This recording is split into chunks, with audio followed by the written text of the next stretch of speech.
Hi, everybody. Welcome. Oh, no. Hi, everybody. Welcome to our wellness webinar today. Joining me is the wonderful Pat Zemer and Dr. Myers.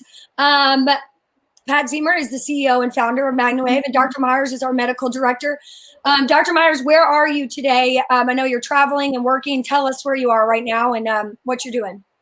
I'm in Dayton, Ohio, helping here in the Children's Emergency Department. So still traveling, still lots of ER patients and people needing help. So that's where I am. Yeah. So how's it been? Has it been overwhelming?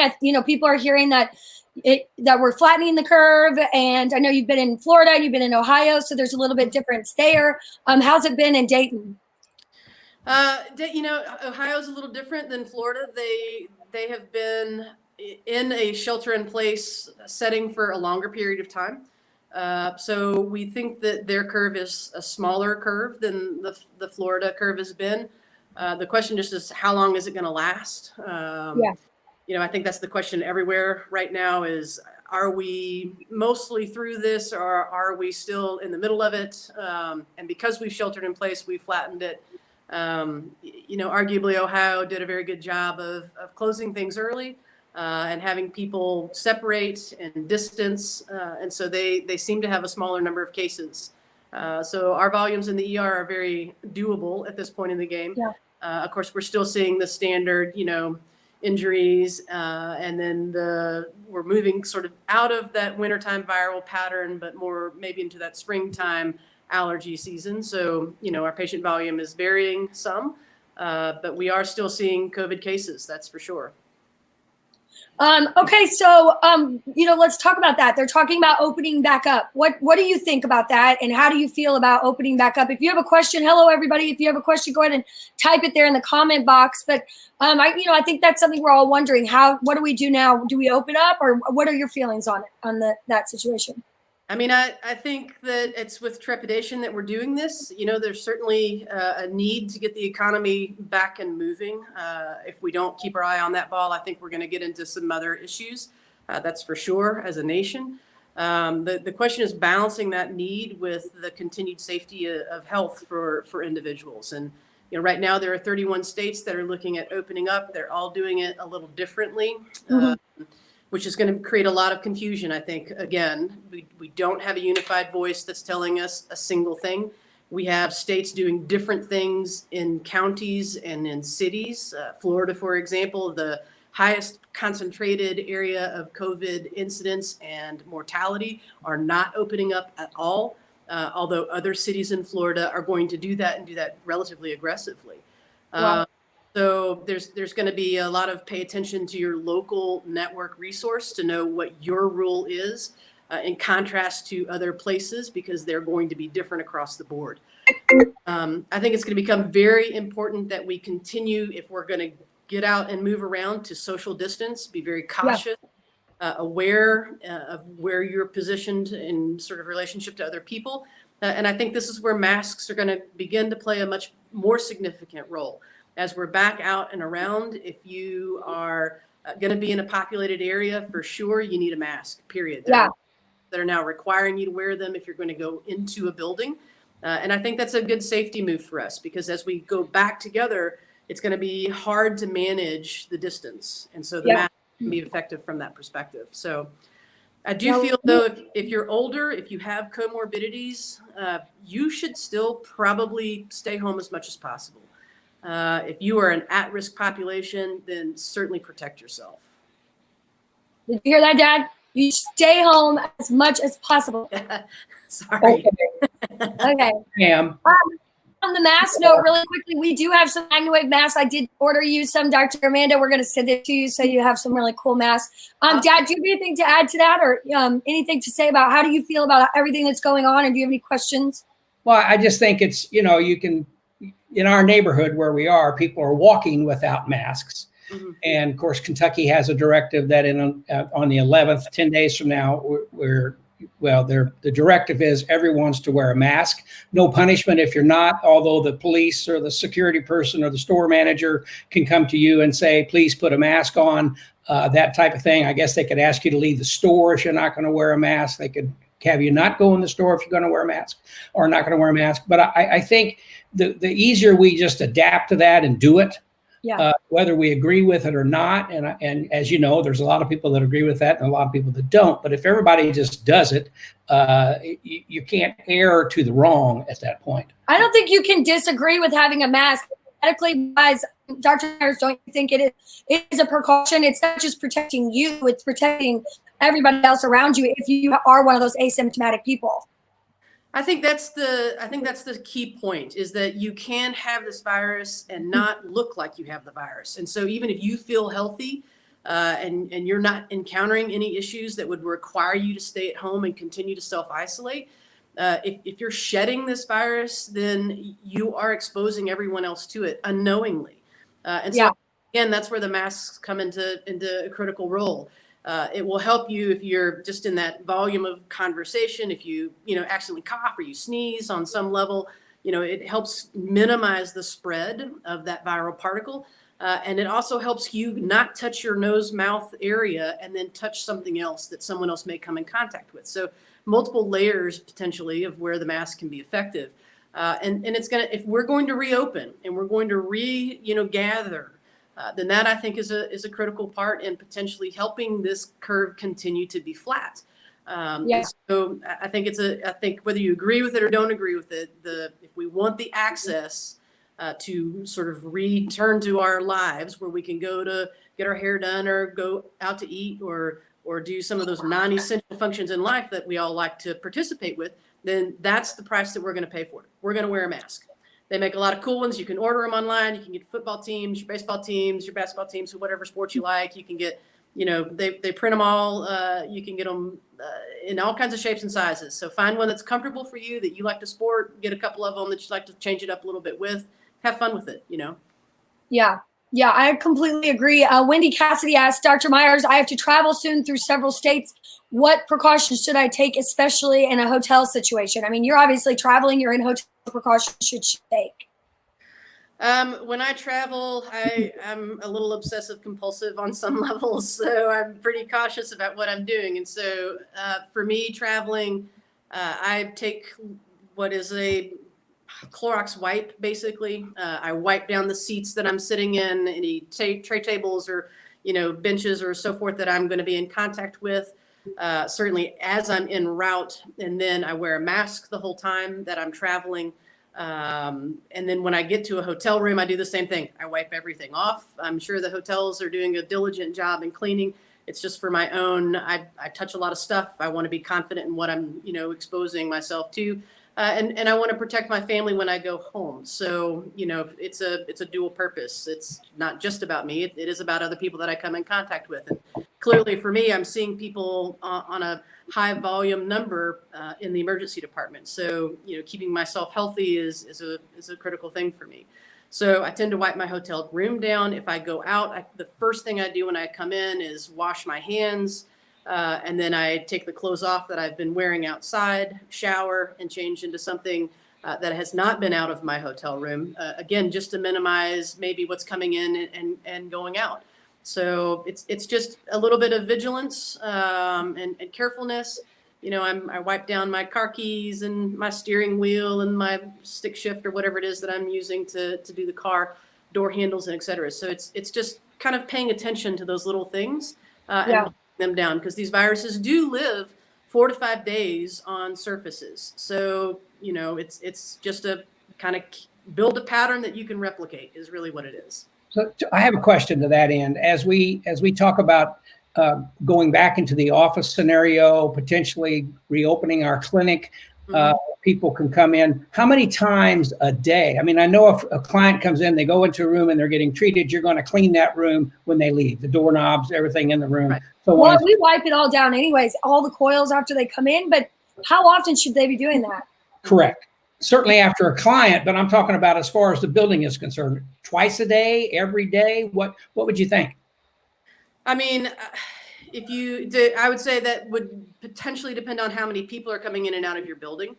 If you build a practice where everyone enters the building, everyone washes their hands immediately, so that whatever you have at your house or in your car or at the coffee shop where you drove past to come in to go to work, if you can make sure that sort of exposure is minimized. So everyone comes in and hand washes, you know, and then I would wipe down everything you've got with you, you know, wipe down your coffee cup, wipe down your car keys, wipe down the briefcase or the backpack or whatever it is that you're traveling back and forth with. So if you can kind of sterilize yourself as you enter the building, then it's just routine cleaning in the building, right?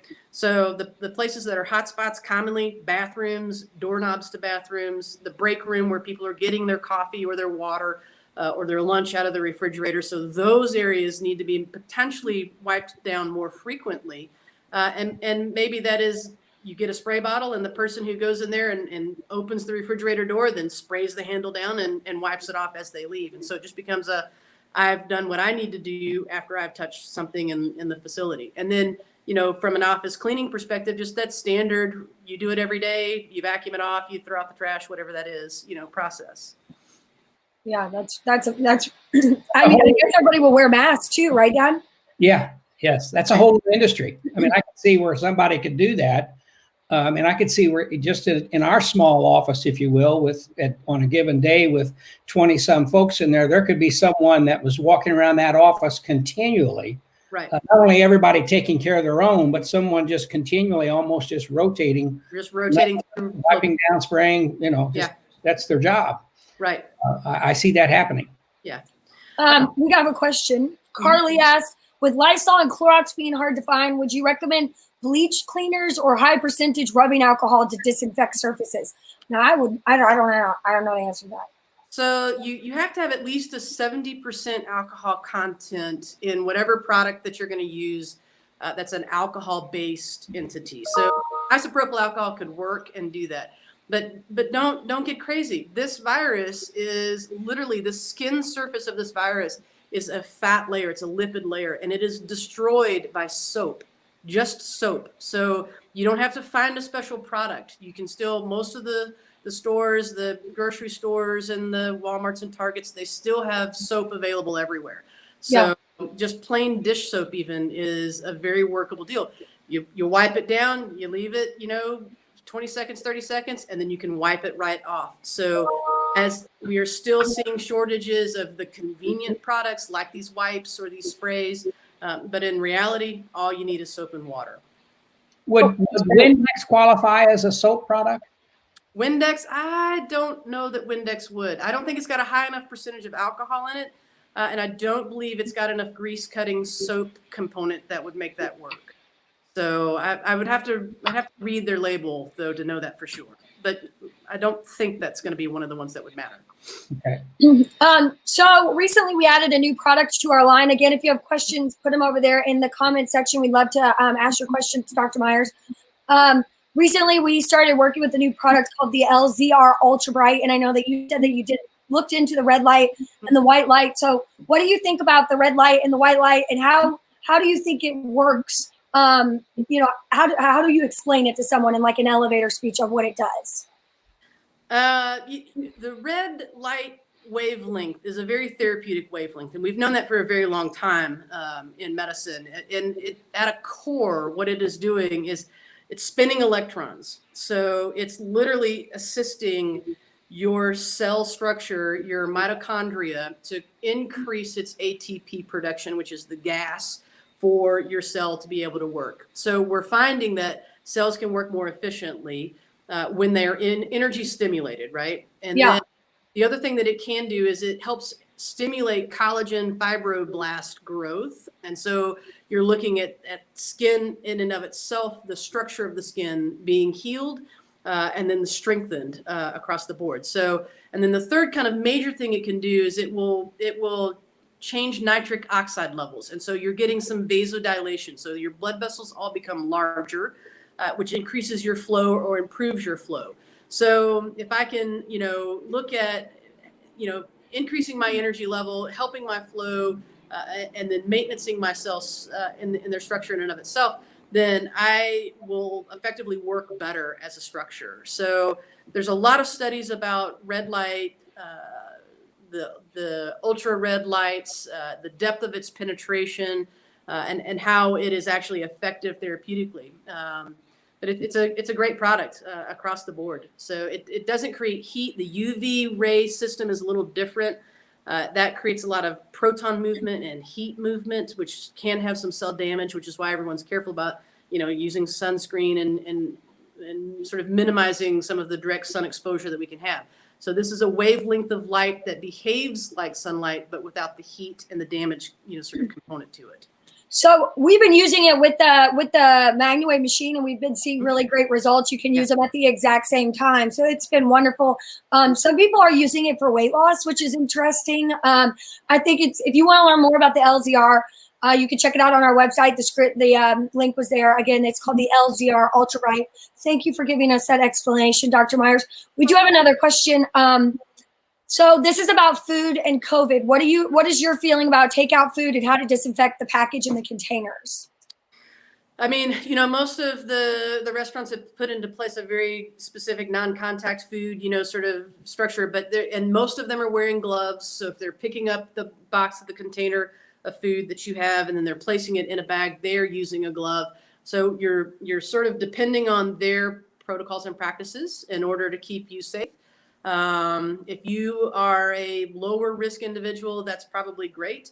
If you're a higher risk individual, then I would say, you can wear a pair of gloves, take those things out of those packages, wipe them off or put them on your plate and then dispose of those items, take your gloves off and throw them away. Or soap and water, again, works very efficiently. So if you take out the package, put it in your plate, try not to touch, your actual, already have that set up before you touch that product, and then immediately throw it away and wash your hands. So it's just determining how you can replicate a cycle that will continue to keep you safe, that we don't forget, right? So don't pick up the package and then wipe your nose. That's not going to be good for you.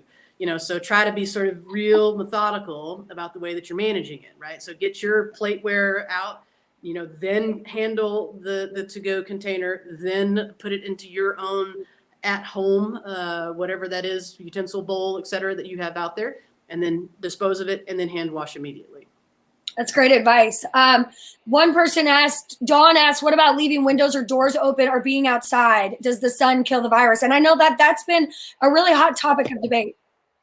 It is a hot topic of debate. And we know that UV light exposure will do that. A lot of hospitals have put into place UV boxes or UV lights that you can place things in or under in order to help minimize viral load.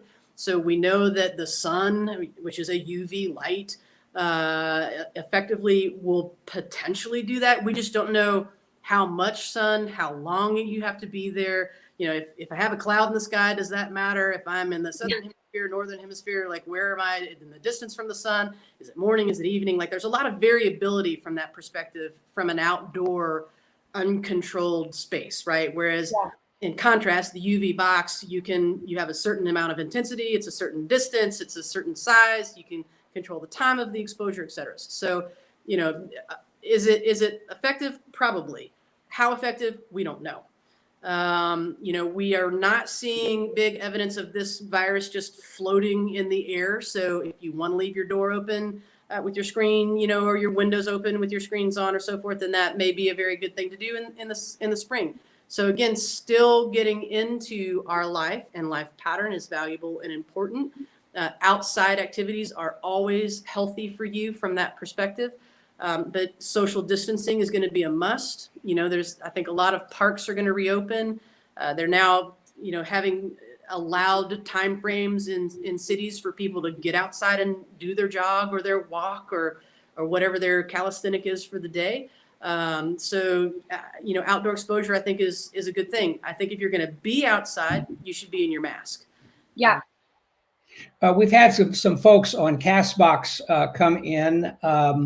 Let's see if they'll come back and request. We'll bring them into the conversation, see what question they may have. Dr. Myers, did you see the article that Chris Cuomo's, I think that's what his wife put out, where she actually rented a PEMF device and used it when she had COVID-19, had excellent results. But in that article, she also mentioned bathing with a cup of bleach in her bathtub water, which was very controversial.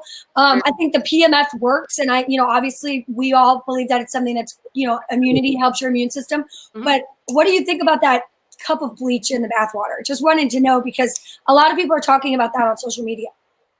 Yeah, it's an interesting concept, and we've employed that technique in medicine in the past with bacterial infections, and not found it to be very effective. That when we first began encountering the MRSA bacteria that causes skin abscesses and lesions, it was thought that we were colonized, or that bacteria actually was living either in our home or on our skin or somewhere in our nasal cavity, or et cetera, that, we were reinfecting ourselves by re-exposing ourselves. And so part of the strategy was to try to minimize that bacteria in your home, so bleaching surfaces, and then on your body surfaces, and so putting bleach in the bath water.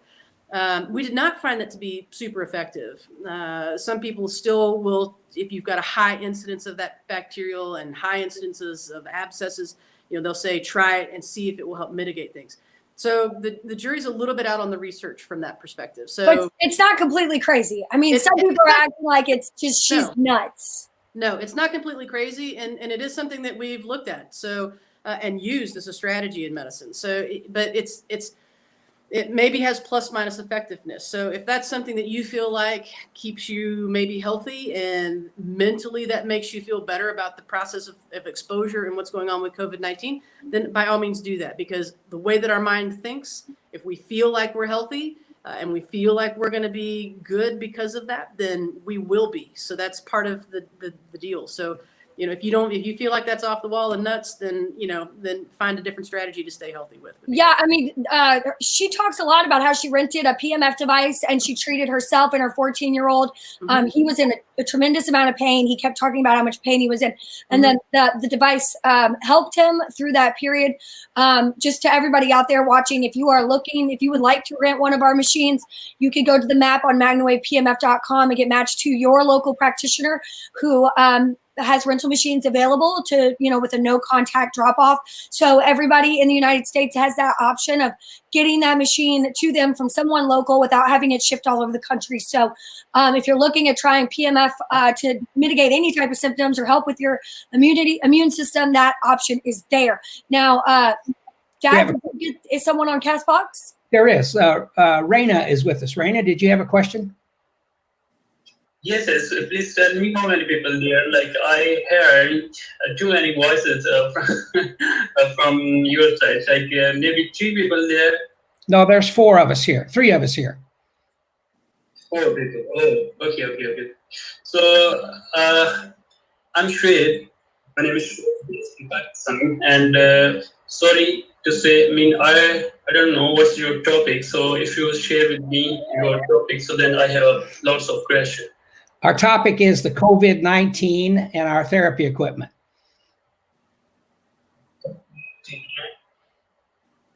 Dad, he doesn't. Yeah. Okay. Thank you so much, Rana. We'll be back with you. Tracy Walker Bush asked that she read that stem cell therapy is being investigated for COVID-19 treatment. Is this true? And another way MagnaWave can be promoted, because, we talked about it last year at MagnaCon, and they talked about it. Other doctors have talked about using the machine, PMF and stem cell therapy to help with the absorption and the stem cells. So what do you think? Is that happening currently?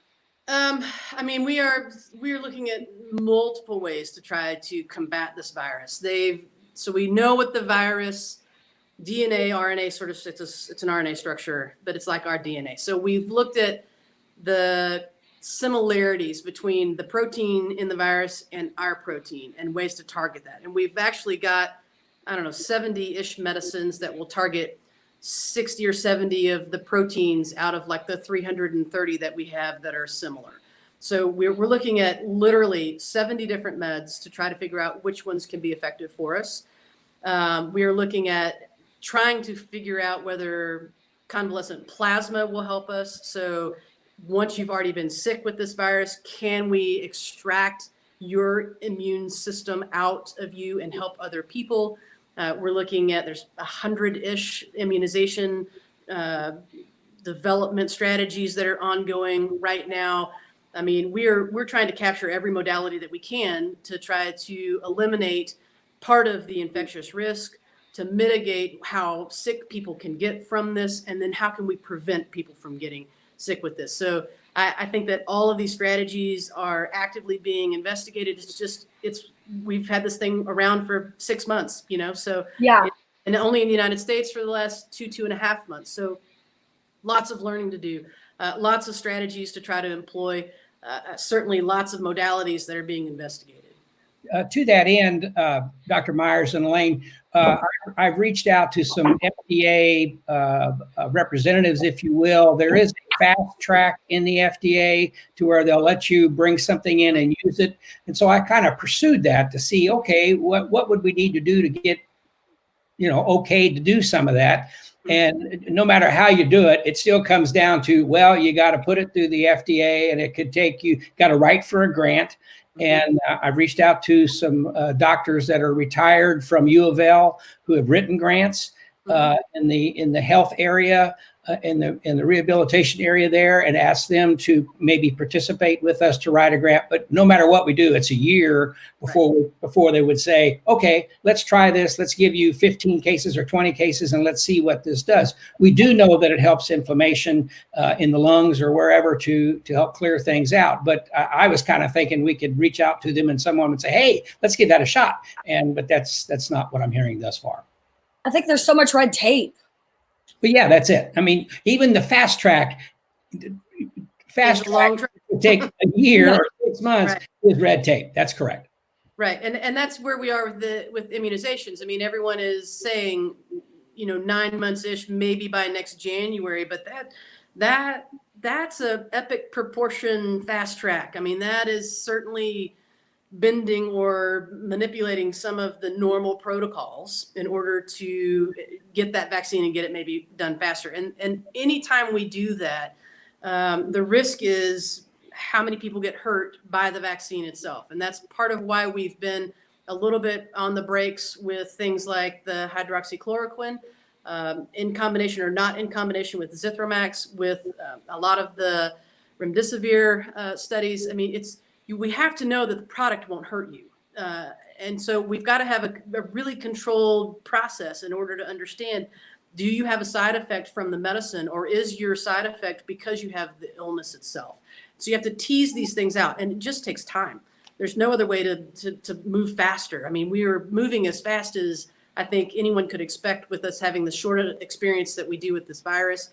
We've got great information that's rolling out, right now. In the next 3 to 4 weeks, I think we're going to see more information coming out that we can make some decisions about where to push and which items from that point forward to really focus on and potentially fast track into mainstream therapies.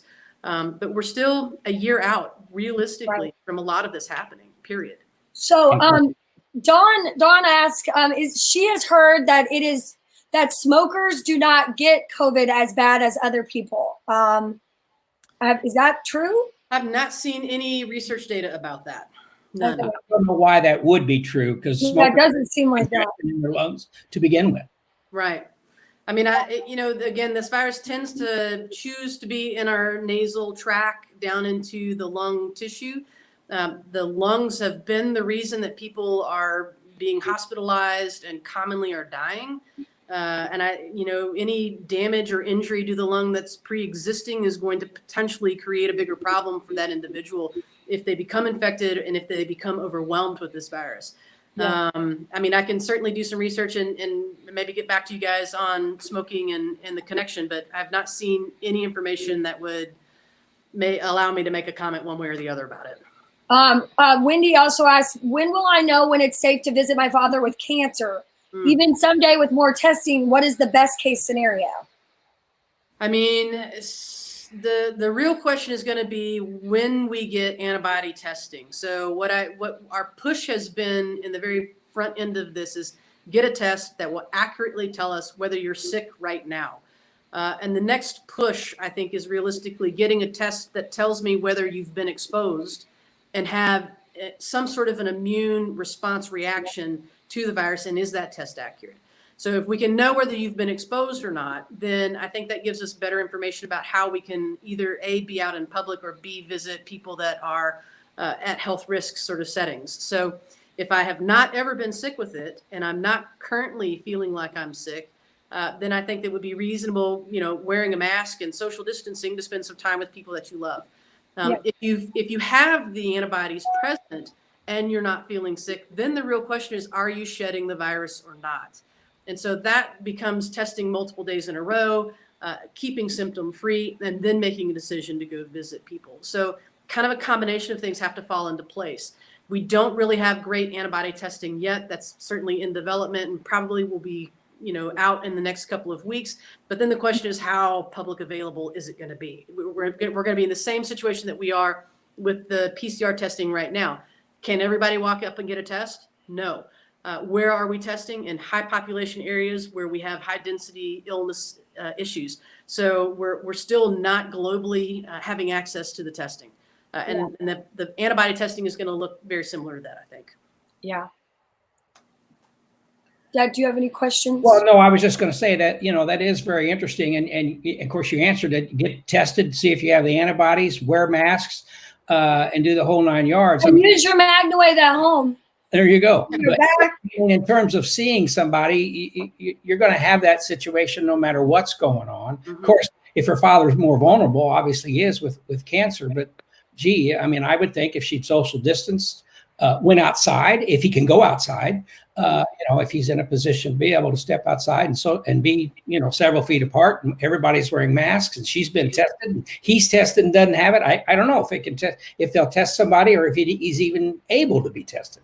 Yeah, that's difficult. I don't know. Do people, if they've been social distancing and they're sick with cancer, their immune system is down, do they get, even if they don't have symptoms, can they get tested, or do they have to have some type of symptom?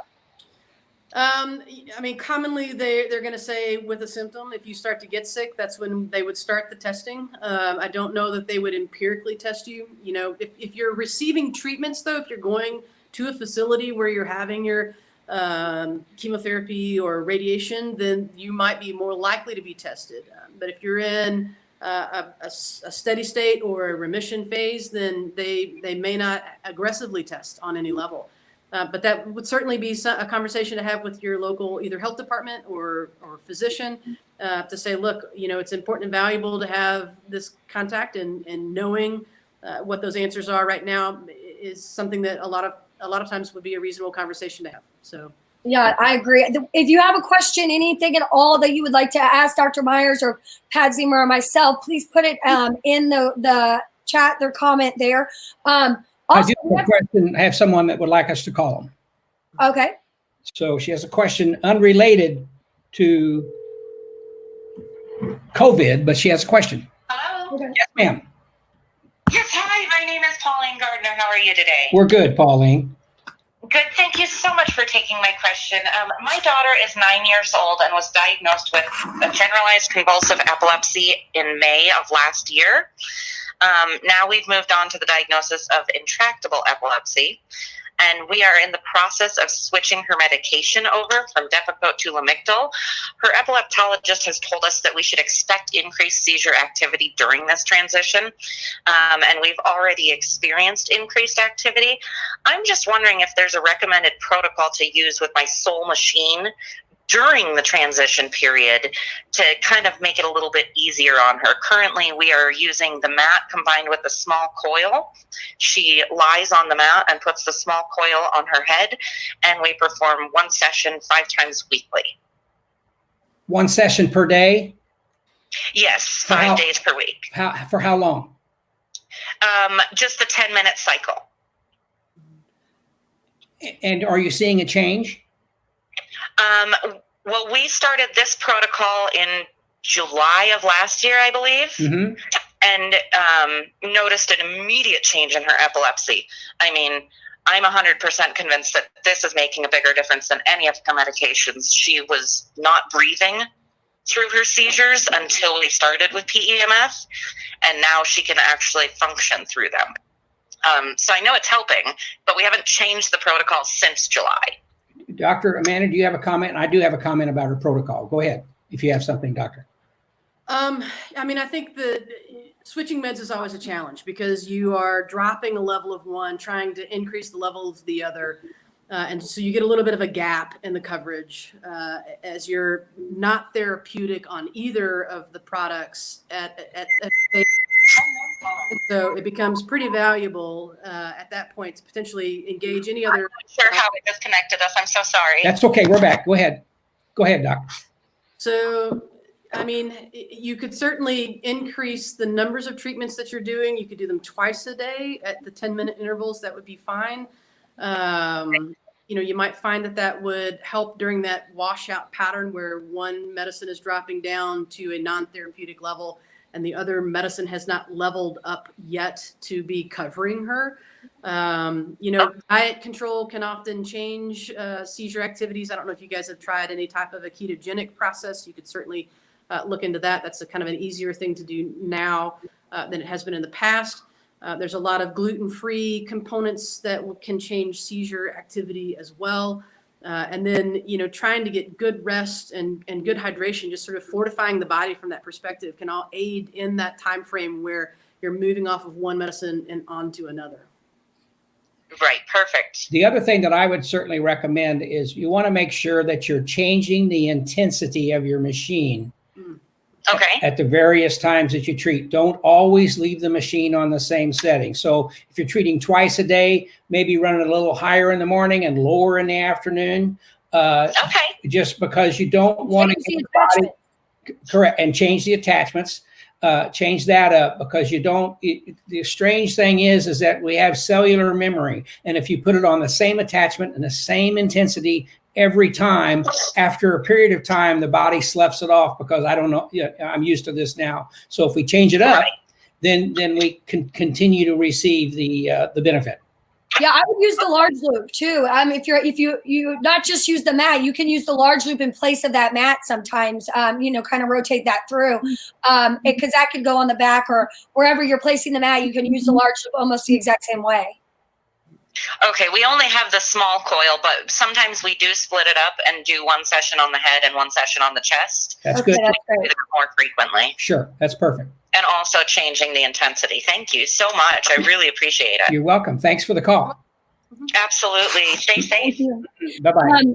Tracy, we got another question about COVID-19. Tracy Walker-Bush asks, when we start seeing clients again, other than using masks, gloves, and sterilization, should we take clients' temperature and ours before sessions? Any other suggestions? You know, I've seen that with delivery drivers. They actually, when they delivered pizza the other day, they had the driver's temperature on the box. They had the manager's temperature on the box, like everybody's temperature in the whole place that came in contact with it, like the temperature, like with the smiley face. And I've never seen anything like that before. So is that something that the MagnaWave practitioner should think about doing? I mean, I you know, again, it's all about client reassurance and your own protocols. And, you know, one of the things that we do find with COVID-19 is you do run fever. But that's, which is common with all viral infections and many of our bacterial infections as well. So knowing your core temperature and what is normal for you would be maybe reassuring for you and your client. It would be very reasonable to do that. The other thing that we've noted that we've added symptoms into the list just recently. So it used to just be, you know, do you have fever? Do you have cough? Are you short of breath, or in your breathing pattern, are you struggling on any level? And now we've added in other components to the cluster that we're watching. So, you know, do you have chills? Do you have a sore throat? Are you muscle achy? You know, these are common viral syndrome components. And so kind of noting all of that about yourself when you get up in your day. How do you feel? What is your temperature? You know, are you feeling normal or not normal from that perspective? So keeping a little diary or logbook would be a very reasonable deal. The one thing that we have found, which is really unique to COVID-19, is taste and smell. Out of the numbers of people who have all of those other symptoms, you know, cough, fever, achiness, chills, sore throats, those are very common nondescript components of most viral illnesses and very indistinguishable across the board. But losing taste and smell is very specific to COVID. So if you find that that is changing for you, then I would be very closely paying attention to the rest of these symptoms, because out of the people who do get COVID, like 60% of them have found some component of smell or taste loss. So if you want to get real specific, that's what you look for. But knowing your general health and knowing your temperature, your core temperature, very reasonable, very reassuring. and kind of maybe just something you can add into the I'm healthy, you're healthy conversation with your clients. Yeah, I think that core temperature is important because people run at different temperatures. Like I have one daughter who is like always 97, and then I have another one who's always 99. Like it is never a low grade fever. She's always been 99.5.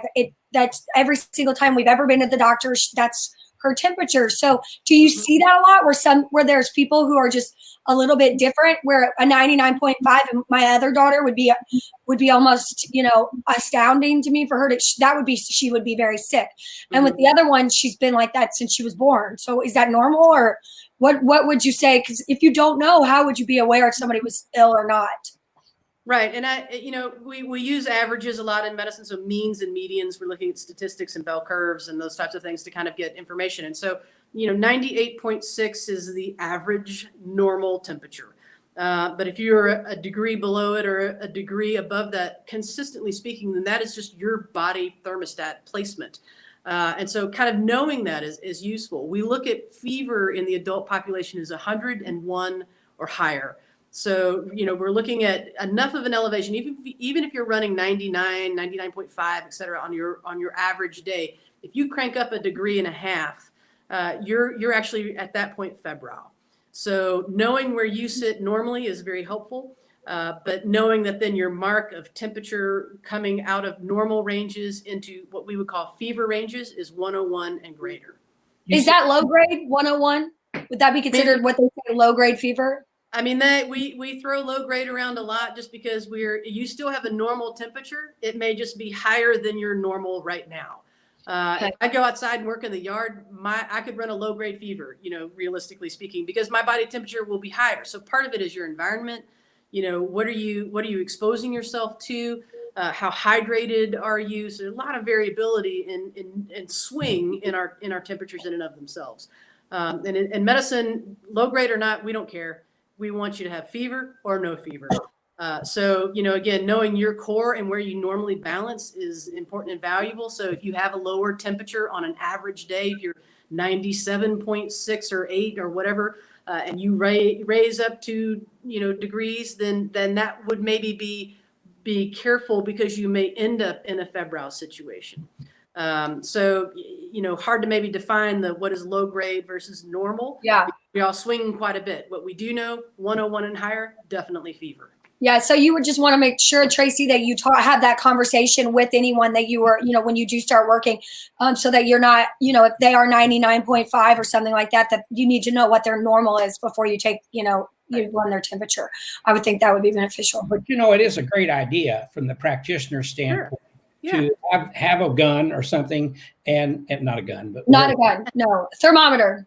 A thermometer, an electronic digital thermometer Nice. that they can take their temperature and show it, and then take the temperature of the client for their own safety. Yeah. I think that just shows that we're trying to be serious about this and follow through. One of the things when we were in Florida a few months ago, and all this was starting up, what we started doing in the MagnaWave Express? In the MagnaWave Express, but with the group that we were with, there were about 100 people in this particular area where we were. And we kind of started, we would take a very deep breath and hold it for 20 to 30 seconds. Number one, if we could hold it for 20 to 30 seconds, we felt that we didn't have a lot of congestion. But then if we could release without coughing, but if you started, if you held it for 10 seconds or 15 seconds and all of a sudden you're coughing, that'd be a reason for someone to think, am I congested? Is something else going on? So what do you think about something like that, Dr. Myers, just from a personal standpoint that someone could do very easily at home? Yeah, I mean, I think that's, one of the things that if you do get sick, if you do have fever, congestion, achiness, sore throat, or so forth, the real question I think for everyone, on your mind would be, when do I go get help? When do I go see a doctor? When do I go find an answer? And I think the breathing capacity is definitely, the trigger point. So being able to hold a deep breath, exhale without a cough. If you can do that, some people said hold it 10 seconds. If you can do that 10 times in a row, if you stress the lung on a little bit of a level, does it still function for you normally? That's, a really good self-test to know, am I still okay, or should I go get some help someplace? because one of the things that we do find is that in this viral process, you do become a little short of your air. That it feels a little different when it's moving in and out of you. It maybe feels a little harder to move it in and out of you. So, but the question is, can you still do that or not? And that really is the tripping point of when do I stay home versus when do I go get help from the medical community. You know, when I had the flu, I was talking about last time on our wellness, I got the one year I got the flu A and the flu B or whatever the letters were in the same time, same winter. And what I realized is I was using the MagnaWave whenever because I was coughing, I was congested. So what I would do is I would lay in my bed and I would lay on the large loop, or I'd put my arm through. And I really did feel that I could take deeper breaths. It helped it made me feel calmer, and it helped with my ability to breathe, honestly, at that time, because I was worried that I was going to get pneumonia. I was worried it was going to go because my immune system was low. I just had another child. It was, a stressful time, and I had let myself kind of, my immune system degrade. And when I started using the PEMF, it really changed the way I was able, and I felt like I got better sooner. Like I felt like it sped up. Like instead of going through 2 weeks, they said it could be the first time, and I felt like it. I got it going, and then I was able to function better and get better sooner. Mm-hmm. Yeah, I mean, I think again, anytime we can strengthen our own cell structures where they are getting better blood flow, which means we're getting better oxygenation, which then means they're also removing debris, and minimizing some of the inflammatory processes that can happen when we are exposed to these illnesses. You're going to get a better situational component of wherever the body part is that you're treating. And specifically in the lung, we get a lot of oxygen, we have a lot of blood flow.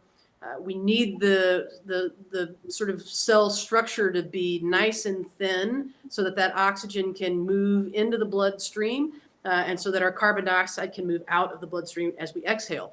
So keeping that balance is key and critical. And if we have any one part of the lung that becomes overly inflamed, has more of a swelling component because of that infection and inflammation, then that's where the likely pneumonias will develop. So if you can keep moving things through more easily, it's not that you won't ever cough or that you may not get sicker, but you're going to mitigate, I think, the length of the illness that you're having, as well as how sick do you get. So that's sort of the height of the illness that's there. Yeah, that's right. That's what the PEMF, what it does is, and with the MagnaWave machine, you can pull out some of that inflammation. You can essentially, and what I felt like it did is it, instead of getting worse, at that time, I felt like if I didn't have it, I would have gotten much worse because it was too late. I wasn't, I was just starting the vitamin C and I was already very sick. So like for me, it felt like, okay, without this, I would have been much worse in my coughing. I could feel, it also helped with the sore throat. I had a sore throat, and I was, I'd lay on the large loop, and I felt like, okay, my sore throat is less, and that's probably the inflammation as well. Mm-hmm. Likely. Yeah. I mean, it's just the reaction of the body to these infections. Predominantly is you get a little bit of edema, you get an inflammatory reaction to that. And depending on where that is located, your symptoms occur, right? So you either feel achy because it's in your joints and your muscles, or you're going to feel sore throat because it's all in that sort of nose and mouth area. If it gets into the lung area at all, then the amount of cough that you have, the amount of chest expansion work with that cough will lead to soreness in and of itself. And if you can't really clean and clear it, then you end up with some component of a pneumonia pattern.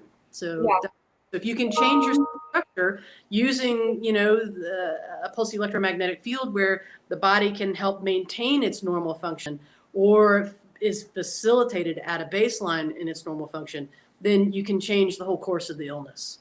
Yeah. Yeah. We have just a few. Oh, go ahead, Dad.